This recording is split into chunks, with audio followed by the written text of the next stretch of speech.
नमस्कार। नेपाल खोज अनलाइन टिभीमा यहाँलाई हार्दिक स्वागत छ। दर्शकवृन्द, आज हामी जनआन्दोलन 2062-63 का घाइते जिउँदो शहीद हुनुहुन्छ नन्दप्रसाद रूपाखेती, उहाँसँग जनआन्दोलन पछि अर्थात् अहिलेको 16 वर्षसम्म के कसरी गुजार्नुभयो, जनआन्दोलनका घाइतेहरूको अवस्था के कस्तो रहेको छ, अर्थात् स्वयं तपाईँको आफ्नो अवस्था चाहिँ कस्तो रहेको छ भन्ने सम्बन्धमा कुराकानी गर्दैछौँ। यहाँलाई स्वागत छ। नमस्ते, धन्यवाद केशव सरलाई र यो मिडियालाई पनि एकदमै धन्यवाद। नन्दप्रसाद रूपाखेती जनआन्दोलनको घाइते तथा ऐतिहासिक जनआन्दोलन घाइतेपछि समाज तर्फबाट न्यानो अभिवादन पस्किन चाहन्छु। यहाँहरूले सम्झिनुभयो, गला अवरुद्ध पार्दै बोल्नु पर्दाखेरि आज तितो सत्य पोख्नको लागि मिडियामा आएका छौँ।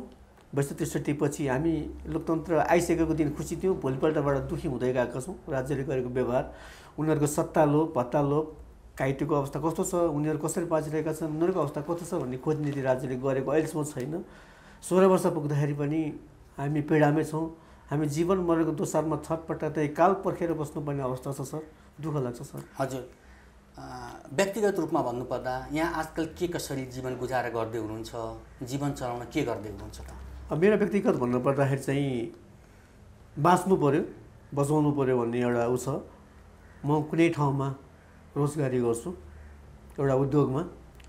त्यहाँको उद्योगपतिले रोजगारी दिएका कारणले मैले सकेको काम गरेर मैले औषधि खाइरहेको छु। दैनिक 300 को औषधि खानुपर्छ।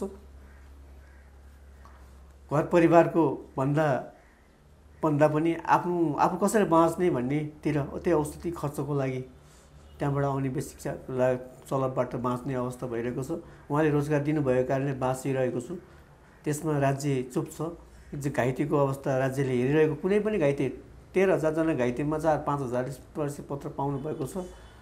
जनआन्दोलनका घाइते कहाँ छन् भन्ने राज्यलाई खोज नीति छैन। जनआन्दोलन भएको थियो र भन्छन् कि भन्ने डर अझ हामीलाई लागिरहेको छ। गणतन्त्र त आयो, तर गणतन्त्रमा डेढ भएर हेलिकप्टर चढ्छन् राष्ट्रपति, तर घाइतेले 2 रुपियाँको सितामुल पनि पाउँदैन।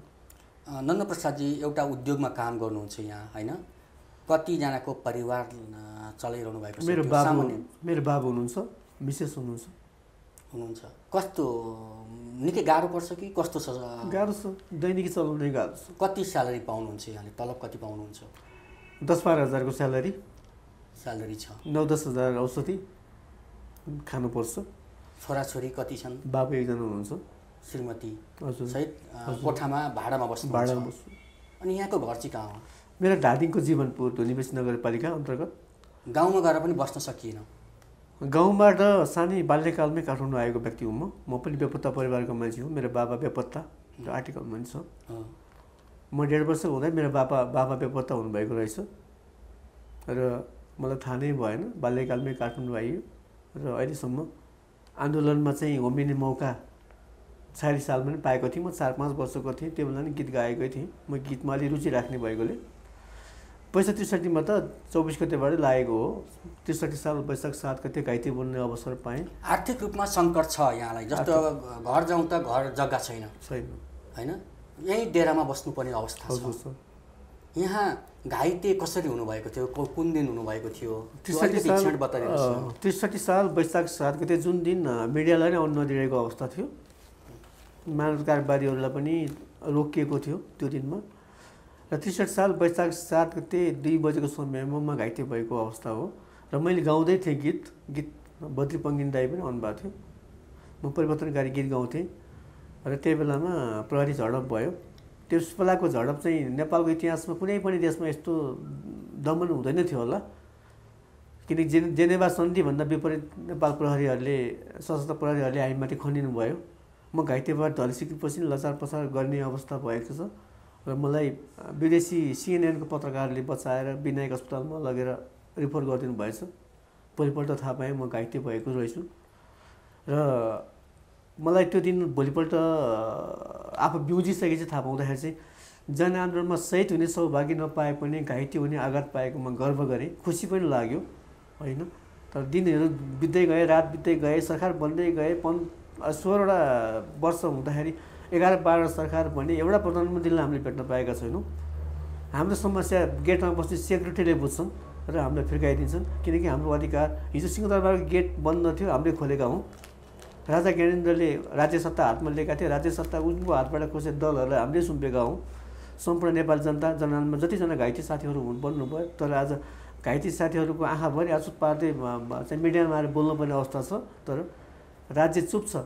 कहाँ गयो त हामीले उहाँहरूले बोलेको कुराहरू? नेताहरूले भाषणहरू बोलेका थिए, तर बोलीमा मात्रै सीमित छ। झुटो आश्वासन, देखावटी संविधान र झुटो आश्वासन बाहेक जनआन्दोलनका घाइतेहरूलाई कुनै पनि सरकारले, कुनै पनि प्रधानमन्त्रीले हामीहरूलाई गर्नुभएको छैन सर। जस्तै यहाँले भन्नुभयो नि, म गीत गाउँदै थिएँ, मलाई गोली लाग्यो, होइन? कुन गीत गाउनु हुँदै थियो त्यतिखेर र कहाँ गोली लाग्यो? मेरो टाउकोमा गोली भन्दा नि लाठी प्रहार हो। मेरो टोपिस टाँका लगाएको छ पछाडिको भागमा। अहिले उतार्नु परे नसुतेको 14 वर्ष भयो। म कोल्टे परेर सुत्छु। औषधि खाइन भने निदाउन सक्दिनँ, होइन? यतिको मेरो टाउको अहिले झमझमझुम गरेर आउँछ। छिनछिनमा पानी हाल्नुपर्छ, बढी हिट हुन्छ, होइन? त्यो बेला चाहिँ उठा जनता लोकतन्त्र ल्याउनु पर्यो भन्ने हिसाबमा मैले गीत गाएको थिएँ। त्यो अलिकति सम्झिदिनुहोस् न, अहिले अलिक गुनगुनाइदिनुहोस् न। जस्तै जुन दिन तपाईँले गाउँदा गाउँदै तपाईँमा लाठीचार्ज गरेर तपाईँ अहिले घाइते अवस्थामा हुनुहुन्छ। हुन्छ सर, म एउटा छोटो गीत। मेरो देश बन्छ भनी मर्छु भनी हिँडे, नयाँ नेपाल ल्याउँछु भनी मर्छु भनी हिँडे, न त शहीद हुन सके न सकुशल रहे, आज यसै थला परे घर नघाटको भए, बाँच्नै गाह्रो पिरमाथि पीडा सहेर, अहिलेसम्म थलाको थलै छु आन्दोलनमा घाइते भएर। यहाँले भन्नुभएको थियो नि, बद्री पङ्गिनीको गीत गाइरहेको थिएँ जनआन्दोलनको बेला, मलाई लाठी प्रहार गरौँ भनेर। के गीत थियो त्यो?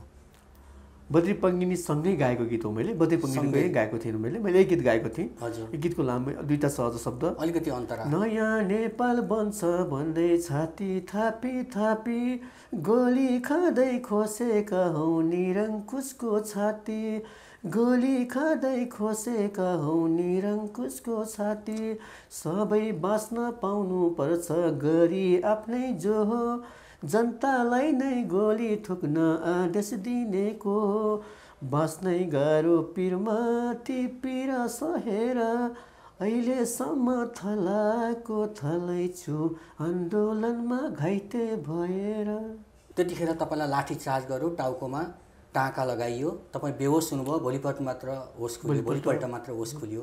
अनि अरू ठाउँमा पनि तपाईँलाई केही प्रहार भयो कि? यहाँ पनि हानेको रहेछ र 2 पाउन्ड रगत दिएको भन्ने कुराहरू विनायक अस्पतालले जानकारी गराउनु भयो। रगत धेरै गएको रहेछ र घाइते भइसकेपछि हामीलाई त यो परिचय पत्र दिन्छ यो भन्ने अवस्था पनि थिएन। परिचय पत्रको लागि पनि आन्दोलनै गर्नु परेको थियो। हामीले अनसनै बसेको सिंहदरबारमा र 7 गते घाइते बन्न पुगे।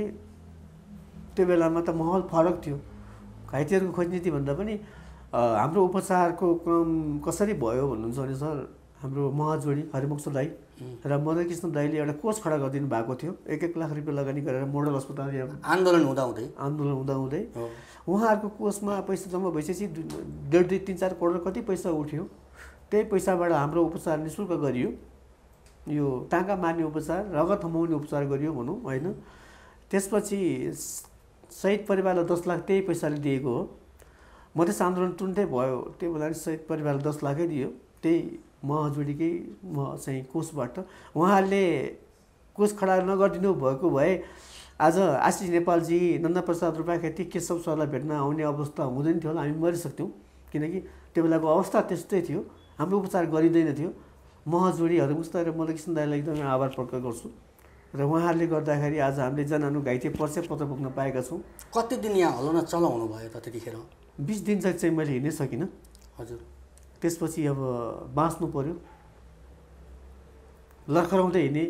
धेरै नेताको घर ढकढकाएँ, कहीँ कुनै पनि नेताको मनको ढोका खुलेन। त्यसपछि धुम्बारा स्थित एउटा गोलिस्टार उद्योगमा पुगेँ। त्यहाँको व्यवस्थापक अमित प्रताप राणासँग चाहिँ मेरो भलाकुसारी, मेरो पीडा उहाँले बुझिदिनु भयो र आज त्यही रोजगार पाइरहनु भएको छ। यहाँ चाहिँ पाइरहेको छु र यहाँसँग बोल्ने अवस्था र अझै पनि यहाँलाई राम्रोसँग हिँड्न हुँदैन, होइन सर? कतिसम्म समस्या हुन्छ त्यो भनिदिनुहोस् न। कस्तो यहाँको स्वास्थ्य समस्या? जुम गर्ने अब यसै बसिरहेको थाहा नि गाह्रो भएको छ। ल हेर्नुहोस् है, देखिरहनु भएको छ सरले। सुत्न त उताबाट सुत्नै हुँदैन, अनि टाउको भिजाउनुपर्छ, अनि केही कुरा सोच्यो भने गाह्रो हुन्छ। तर अनि म त ठिकै छु, देश बिरामी छ भन्छु। 12,000 आम्दानी छ, 10,000 औषधि भन्नुभयो यहाँले। हजुर सर। कसरी चलाइरहनु भएको छ त? गाह्रो कुरा सुनाउनु भयो यहाँले। पीडा छ सर। पीडा भन्दै केशव सरलाई, हाम्रो यो मिडियालाई भन्दै गला अवरुद्ध भइरहेको अवस्था छ। यो देशमा गणतन्त्र ल्याउनको लागि लड्ने योद्धाहरूको बिजोग छ। म त एउटा काल्पनिक पात्र मात्र हुँ। आँखा गुमेका, खुट्टा गुमेका, करुङ भाँचिएका हजारौँ साथीहरूको बिजोग छ। उहाँहरूको आवाज बुलन्द नभएको होला। हजारौँ साथीहरूको प्रतिनिधित्व गर्दै ऐतिहासिक जनआन्दोलन घाइते पीडित समाजको तर्फबाट, जस्तै हाम्रो आशिष सरले, हाम्रो अध्यक्षजीले बोल्नुभयो, उहाँहरूको आवाज हामीले लिएर आज मिडियामा बोल्दै हामीलाई गला अवरुद्ध पार्दै भन्नुपर्दा जनआन्दोलनमा मरेको भए शहीद भइन्थ्यो, पीडा हुँदैन थियो होला। तपाईँका साथीको 1-2 जनाको उदाहरण भनिदिनुहोस् न। उनीहरू कसरीसम्म चाहिँ जीवन गुजारा गरिरहेका छन् अहिले, ताकि त्यो तपाईँभन्दा पनि धेरै दर्दनाक अवस्था उनीहरूको रहेको छ, तपाईँले देख्नु भएको, भोग्नु भएको, र तपाईँ आफू समस्यामा हुँदाहुँदै, स्वास्थ्य अवस्था कमजोर हुँदाहुँदै, आर्थिक अवस्था कमजोर हुँदाहुँदै पनि उहाँहरूलाई तपाईँले सहयोग गर्नु परेको छ मनले नमानेर। त्यस्ता केही व्यक्तिहरू छन्? सर, अब यहाँ केही हाम्रो रमेश कुमार राई हुनुहुन्छ, आँखा दुईटै आँखा गुमेको, उहाँको हाम्रो अध्यक्षजी हामीले मिलेर केही सहयोग गर्छौँ। बरु 2 छाक हामी खाँदैनौँ। आँखै देख्नुहुन्न, उहाँको पारिवारिक समस्या होला, परिवारले हेलना गर्ला, अपमान गर्ला, राज्यले त अपमान गर्यो। यो संसार स्वार्थी छ, कमाएर ल्याउन सकेन भने घर परिवार पनि त्यही नै हो भनेपछि अब हाम्रो अध्यक्षजी नि एकदमै मनकारी हुनुहुन्छ। उहाँको पीडा आफ्नो ठाउँमा छ र हामी विभिन्न सङ्घ संस्थालाई समन्वय गर्छौँ। जस्तै लकडाउनको बिचमा हामीले एबी न्युज टेलिभिजनसँग समन्वय गऱ्यौँ। सुशील पाण्डे सर, उहाँलाई एकदमै नमस्ते। हाम्रो नरेन्द्र खनाल सरलाई नमस्ते। उहाँलाई समन्वय गरेर हामीले राहत वितरण गऱ्यौँ। राज्य खोजेन। घाइते साथीहरूको घरमा हामीले निमेको चुलो बाल्ने अभियानमा सफल भयौँ। त्यसमा एबी न्युज टेलिभिजनको ठुलो भूमिका छ र सहयोग गर्ने मनहरू मनिष जोशी लगायत सरहरू, अनि अनु उर्मिला शेरसन समाजसेवी, उहाँले सहयोग गर्नुभयो र दाल चामल चिनी तेल नुनलाई यत्रो लकडाउन भयो, जनाहरूको घाइतेहरूलाई अनु उर्मिला शेरसन दिदी र मनिष जोशी सरले सहयोग गर्नुभयो र हरि गुरुङ सरले सहयोग गर्नुभयो र लगभग 20-22 जना घाइते साथीहरूको घरमा हामीले राहत लग्यौँ। हामीले लगेनौँ, बरु हामीले खाएनौँ। सरकारबाट राहत दिने काम अरू कुनै सङ्घ संस्थाबाट भएन, त्यो आफ्नै पहलमा गाँसको व्यवस्था गरिदिनु भयो घाइतेहरूलाई। हजुर सर, लकडाउनको बेलामा धेरै समस्या, औषधिदेखि लिएर भूमिका एबी न्युज टेलिभिजनको हो। उहाँले खबर सम्प्रेषण गरिदिनु भयो। मनकारी दाताहरू जन्मिनु भयो। राकेश हाम्रो हरिश्रेष्ठ जन्मिनु भयो, अनु उर्मिला शेरसन जन्मिनु भयो, अनि मनिष जोशी जन्मिनु भयो। तपाईँहरूलाई सहयोग गर्छु, राज्यले हेरेन हामी हेर्छौँ भनेपछि हामीले उहाँहरूबाट आएको राहत हामीले चाहिँ गङ्गबो चोक, धुम्बाराई चोक, माछापोखरी चोकमा उहाँहरूलाई बोलाएर आँखै गुमेका साथीहरू 2 जनालाई उहाँको चाहिँ हातमै राहत दियौँ। तर हामीले लिएनौँ र हामी बरु एक छाक भोगै बस्छौँ, अरूको पीडा हेर्न सक्दैनौँ सर। र सबैभन्दा धन्यवाद चाहिँ म मिडियालाई दिन्छु। यहाँहरू जब जनआन्दोलन दिवस आउँछ, विभिन्न गणतन्त्र दिवस आउँछ, संविधान दिवस आउँछ, निकै खुसी हुनुहुन्छ, विभिन्न कार्यक्रममा सहभागी हुनुहुन्छ होइन? त्यति जति खुसी हुनुहुन्छ नि तपाईँहरू, हामीले गर्दाखेरि यो प्रजातन्त्र आएको हो भनेर, त्यति खुसी सरकारले तपाईँहरूलाई दिन सकेको छ कि छैन? एकदमै गहन प्रश्न गर्नुभयो, सरलाई धन्यवाद। गणतन्त्र दिवस आउँदाखेरि भोलि गणतन्त्र दिवस रे भनेर सर हामीलाई राति निन्दै लाग्दैन कि ओहो भोलि त गणतन्त्र दिवस, राज्यले कपाल बोलाउँछ कि होइन, केही कुराहरू सेयर गर्नु पाइन्छ कि भन्ने हुन्छ। राज्यले राष्ट्रपति विद्या भण्डारी जानुहुन्छ, 2-4वटा परेवा हुनुहुन्छ, त्यो गलत हो। घाइतेहरूलाई बोलाउनुहोस्, घाइतेहरूको पीडा बुझिदिनुहोस्, अनि गणतन्त्र दिवस मनाउनुहोस्। लोकतन्त्र दिवस आउँछ, हामी राति निदाउनु, भोलिपल्ट गणतन्त्र दिवस हो नि त, कमसेकम गणतन्त्र ल्याउने योद्धाहरूलाई त समेट्छ कि भने मिडियाले बरु समेट्नु हुन्छ। मिडियामा गएर गीत गाउने, अन्तर्वार्ता दिने कुराहरू हुन्छ, तर राज्य चिन्दैनन्। अहिले गणतन्त्र विद्या भण्डारी त त्यत्तिकै राष्ट्रपति बनेकी हुनुहुने, उनी गर्व लाग्छ होला। मलाई राष्ट्रपति त दलहरूले बनाएका होइन, जनताको बलमा राष्ट्रपति बनेकी हुन् नि उनी। अहिले 1.5 अर्को हेलिकप्टर चढ्छन्। रुकुम रोल्पा चाहिँ जानुहोस् सिटामुलो किनेर खान पाएको छैन भने एउटा व्यक्तिलाई 1.5 रुपियाँ हेलिकप्टर चढ्ने अधिकार थिएन नि त। हामी घाइतेहरूलाई 2 रुपियाँको सिटामुलो खान पाइरहेका छैनौँ। हिजो हामीले लडेका थियौँ, गणतन्त्र आयो, सामान्य राजतन्त्रलाई च्यानमा गाडियो, राजा ज्ञानेन्द्र राज्य सत्ता दलहरूले सुम्पिनु भयो। प्रधानमन्त्री फेरिराख्दाखेरि चाहिँ हाम्रो मन किन कुडिन्छ भन्दा प्रधानमन्त्री फेर्नको लागि हामी लडेका थिएनौँ कि व्यवस्था चेन्ज, व्यवस्थाले गरेको व्यवहारको चेन्ज गर्दा व्यवस्था चेन्ज भइसकेपछि त कमसेकम गणतन्त्र आएपछि त गरिब दुखी जनताहरूको नै राहत हुन्छ। लोकतन्त्रमा त सबैको अधिकार हुन्छ भन्दाखेरि यहाँ त राष्ट्रपतिको अधिकार, प्रधानमन्त्रीको अधिकार, यहाँहरूले लडेकै कारण देशमा गणतन्त्रको केही संस्थागत विकास त हुँदै जाँदैछ, केही परिवर्तन आएको त हो नि, होइन? वाक स्वतन्त्रता चाहिँ भएको हो सर, हो है। वाक स्वतन्त्रतामा नि भन्छु म तपाईँलाई, ठाडो प्रश्न गरेको न्युमा राजु थापा, पत्रकार राजु थापा एनटिभीमा कार्यक्रम सञ्चालन हुनुहुन्थ्यो, चाहिँ एकजना मन्त्रीजीको ठाडो प्रश्न गरेको कारणले लोकतन्त्र आइसकेपछि नै हुन्, है। उनको जागिरै आउट गरिदियो, वाक स्वतन्त्रता छैन नि त। प्रेस स्वतन्त्रता दिवसमा मनाउँदा सबभन्दा पहिला फेसबुकमा म लेख्ने मान्छे मै हो। प्रेस नभइदिएको भए जनआन्दोलनमा वाह गर्थे नेताहरूले प्रेसलाई। अहिले प्रेसलाई अङ्कुश लगाउन खोजिरहेको छन् नि, दुःख लाग्छ नि हजुरहरूलाई नि। हजुरले मेरो पीडा बुझ्नु भएको छ नि। आज आशिष नेपाल हाम्रो अध्यक्षजीको पीडा बुझ्नुभयो, सारा जनता जनयुद्धका घाइते, जनआन्दोलनका घाइते, मधेस आन्दोलनका घाइतेहरूको पीडा बुझ्नुभयो र क्यामेरामा कैद गर्नु भएको छ। हजुरको पनि समस्या छ नि। दिनभरि समाचार न्युज लेख्ने पत्रकारको घरमा चामल हुँदैन, राज्यले हेर्नुपर्छ नि त। प्रेसको भूमिका छुट्टै छ। प्रेस नभइदिएको भए अहिले केपी ओली प्रधानमन्त्री बन्दैन थिए, प्रचण्ड बन्दैन थिए, विद्या भण्डारी राष्ट्रपति बन्नु थिइन्, किनकि जनआन्दोलनमा ठुलो भूमिका छ प्रेसको। रूपसागर मुक्तानले गोली चलायो, हामीले घर घेर्न गयौँ, जनआन्दोलन दमनकारीलाई कारबाही गर्नुपर्ने ठाउँमा पुरस्कृत गर्यो। राईमाझी आयोगले दमनकारीलाई कारबाही गर्नुपर्ने के हो? राजा ज्ञानेन्द्रदेखि कमल थापासम्म कारबाही गर भन्दा आज कमल थापा चालले हिँडेको छ।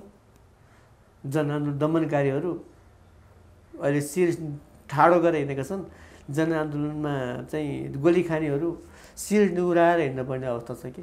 हिजो गणतन्त्रको लागि लड्ने हामीहरू नेताहरूको धुलो हामीलाई छ्याप्दै जान्छन्, उनीहरूको झन्डावाला गाडी लिन्छन्, त्यो हेर्न बाध्य छौँ कि। लोकतन्त्र आउँदा धेरै खुसी थियौँ, आज हामी पीडामा छौँ। किन भन्दा न हाम्रो नेताहरूले देश बनाए, भ्रष्टाचारले देश बिरामी बनाइदिएका छन्। हामी त बिरामी छौँ, देश पनि बिरामी छ। हाम्रो घरमा चुलो बलेको छैन, नेताहरूको घरमा मोज मस्ती छ। उनीहरूको चाहिँ मिटिङ, सामान्य मिटिङ पनि सुकुटे बिचमा हुन्छ, 5 स्टार होटलमा हुन्छ। हामीले चाहिँ के भनेको छैनौँ राज्यलाई भन्दा जति सक्छौ मासिक भत्ता व्यवस्था गर, यति उति तोकेका छैनौँ हामीले।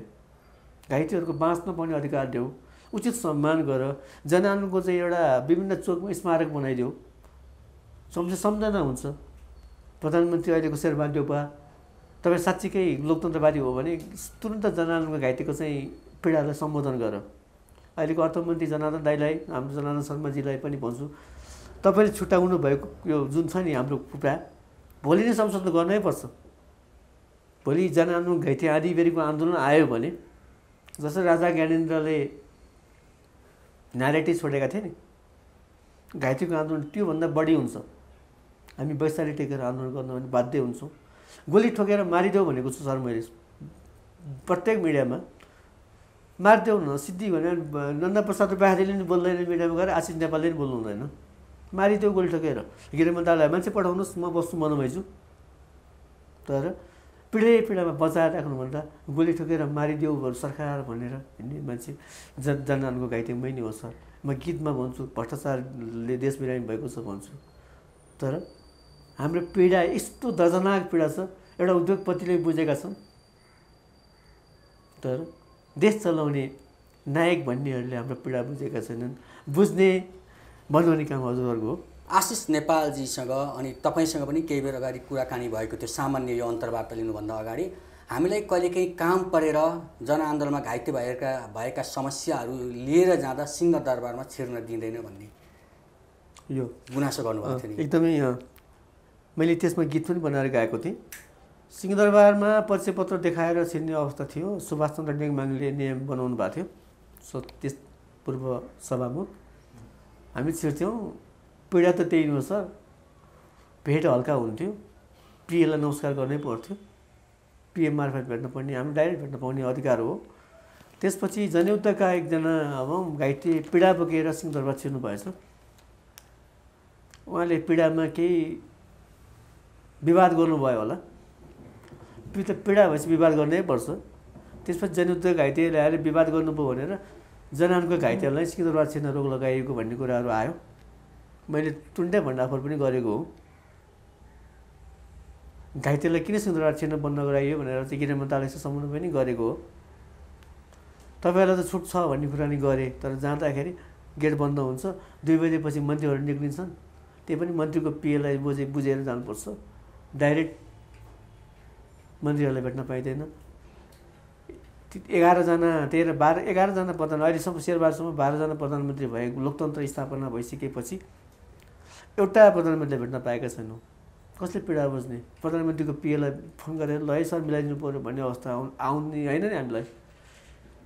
हामी बजारटार जाउँ, सिंहदरबार जाउँ, पुलसँग मन्त्री कार्यालय जाउँ, त्यहाँ त ढोका खुल्ला हुनुपर्ने हो। तर जस्तो गयो त्यस्तै फर्किनु पर्दा चाहिँ मनभरि पीडा, आँखाभरि आँसु पारेर आउनु पर्दाखेरि जनआन्दोलनमा शहीद भइदिएको भए हुन्थ्यो जस्तो लाग्छ। सरकारलाई के सुनाउन चाहन्छु? न्यूनतम पनि सरकारले के गरोस् भन्ने यहाँको चाहना छ, के भन्नुहुन्छ? सरकारलाई हाम्रो चाहिँ 4वटा कुरा छ। जति सक्छ मासिक भत्ताको व्यवस्था सम्पूर्ण घाइतेहरूलाई, परिचय पत्र पाउनेहरू सबै साहित्यहरूलाई, जनयुद्धका घाइतेहरूलाई नछुटाउनुहोस्। जनयुद्ध, जनआन्दोलन, मधेस आन्दोलनका घाइतेहरूलाई जति सक्छ कि यथोथि तोक्नु मिल्दैन भन्दैनौँ। र उनीहरूको चाहिँ एउटा क्वालिफिकेसन भनौँ न, योग्यताको आधारमा रोजगारी व्यवस्था गरिदियोस्। सदनमा बोल्न पाउने अधिकार, सदनमा एकजना कमसेकम घाइते प्रतिनिधित्व गराओस्। पीडा बोध त हुन्छ होइन। र घाइते यदि सरकारले सदनमा जनआन्दोलन घाइते चाहिँ एउटा चाहिँ आयोग गठन गरोस्, आयोगले गर्छ नि, आयोग गठन गरोस्, आयोगमा घाइतेको प्रतिनिधित्व होस् र जनआन्दोलनको 62-63 उचित सम्मान होस्, जनआन्दोलनले लिएर उपलब्धिको रक्षा होस्, गणतन्त्र धरापमा पर्ने हो कि भन्ने देखिएको छ। अहिले खबरदार गर्छौँ हामीले बलिदानबाट, हाम्रो रगतबाट, अहिले पनि रगत आलै छ, गणतन्त्र धरापमा नपरोस्। जनआन्दोलनको दमनकारी कर्मसँग बढो होइन कारबाही होस्, हामीले हेर्न पाउनु पऱ्यो कि। र प्रधानमन्त्री शेरबहादुर देउपा अथवा अहिलेको चाहिँ अर्थमन्त्री जनार्दन शर्मा लगायत सम्पूर्ण मन्त्री यो सरकारलाई चाहिँ के भन्न चाहन्छु भन्दा, घाइतेहरूको पीडालाई चाहिँ अहिले नै सदनमा गएर बोलिदिएर हामीले यति चाहिँ तपाईँहरूको लागि गऱ्यौँ है, हामीले भिख मागेको पनि होइनौँ, हाम्रो अधिकार छ। परिचय पत्र पाउने साथीहरूलाई सम्मान गरिदेऊ। ऐतिहासिक जनआन्दोलनको घाइतेहरूलाई, योद्धाहरूलाई चाहिँ जुनसुकै ठाउँमा जाँदा पनि उचित सम्मान होस्। यातायात चढ्दाखेरि यातायातमा हाम्रो दुर्व्यवहार हुन्छ, आरक्षण कोटा लेखिदिएको भए राम्रै हुन्थ्यो, त्यो पनि लेखिदियोस्। र जनआन्दोलनको घाइते नन्दप्रसाद रुपाखेरीको तर्फबाट चाहिँ एउटा गला अवरुद्ध पार्दै भन्नुपर्दाखेरि लोकतन्त्र त आयो, हामीलाई नै आएको छैन, जनतालाई नै आएको छैन। अहिलेका मन्त्री परिषदलाई आएको छ होला, राष्ट्रपतिलाई आएको छ होला, उहाँहरूको मात्रै मोज मस्ती छ। र जनआन्दोलनले नै लिएर आएको लोकतन्त्रको लागि आफ्नो जीवनको बाजी ठोक्ने घाइते योद्धा साथीहरू, शहीद परिवारलाई 3000 दिएर 3000ले के गर्ने? शहीदको अपमानै भएको छ होइन। र अपमान गर्ने अधिकार राज्यलाई छैन। जनआन्दोलन घाइतेको तर्फबाट भन्नुपर्दा हामीहरूलाई सम्मान गरियोस्, भोलि नै संशोधन गरियोस् यस मिडिया मार्फत। र यो केशव सर लगायत यो टिमलाई नन्दप्रसाद रुपाखेरीको तर्फबाट मुरी एकदमै नमस्ते। चाहिँ यहाँ बोलाइदिनु भयो, मनको पीडा पोख्ने अवसर दिनुभयो होइन। र हामी कहाँ पुग्ने भन्ने अवस्था थियो। र मिडिया नभइदिएको भए जनआन्दोलनको घाइते म हुँ भन्ने अवस्था पनि हुँदैन थियो। परिचय पत्र बोकेर हिँडेको छु, गर्व गर्छु। यहाँ हुँदा त दुःख पीडाहरू हट्दै गयो हो कि जस्तो लागिरहेको छ। यहाँबाट निक्लिएपछि पीडा सुरु हुन्छ हामीलाई। राज्यले हेरोस्, यो जनआन्दोलनको रक्षा होस्, गणतन्त्र संस्थागत होस्, संविधानमा हाम्रो हक अधिकारहरू छुटेका छन् लिपिबद्ध होस्। र भरे नै हामीले मिडियामा सुन्न पाऊँ कि जनआन्दोलन घाइतेको चाहिँ हामीले हक अधिकार समावेश गऱ्यौँ, हामीले यति राहत दिने भयौँ, हामीले यो भुल गरेको छौँ भनेर हामीसँग राज्यले माफी मागोस्, त्यही नै भन्न चाहन्छ। हवस् त, धन्यवाद छ यहाँलाई। हवस् त दर्शकवृन्द, आज हामीले जनआन्दोलन 2062-63 का जनआन्दोलनका घाइते नन्दप्रसाद रूपाखेतीसँग कुराकानी गऱ्यौँ। नेपाल खोज अनलाइन टिभी हेर्नुभएकोमा यहाँलाई धेरै धेरै धन्यवाद। आजलाई क्यामेरामा सङ्गम ढकालको साथमा केशव भट्ट बिदा हुन्छु। नमस्कार।